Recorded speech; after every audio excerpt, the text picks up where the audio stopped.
Di ba parang secret decision siya? Alam niyo ba yun? Did you know about it? Nobody knows about it. You were surprised by the decision.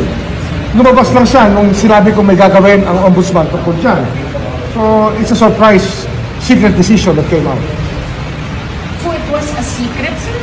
Well, nobody was raising that issue before. Joel Villanueva kept quiet through all the years. Ombudsman Martinez never spoke about it. Di ba parang secret decision siya? Alam niyo ba yun? Did you know about it? Nobody knows about it. Hindi ko alam bakit sinasabi ni Secretary o ni Ombudsman Remulla na secret decision. Wala naman kami secret decision. Dahil alam mo naman yan, Lakay, Opo. Sister El, na ang hirap kong hagilapin magpa-interview. Na pangalawa, hindi man ako nag-aanunsyo na itong kasong ito, dinesisyonan ko, itong kasong ito ay pinirmahan ko, itong taong ito ay pa-file namin ang kaso.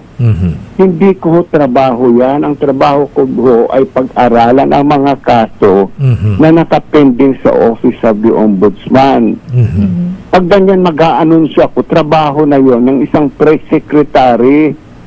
At hindi naman ang katungkulan ko ay press secretary o announcer o reporter. Ang katungkulan ko ay ombudsman. Pag-aralan ho yung mga kaso na kapending. Tingnan yung mga administratibong mga bagay na nakapending nakatingka sa ombudsman. Yun ho ang trabaho ko. Okay, hindi just mag-anunsyo.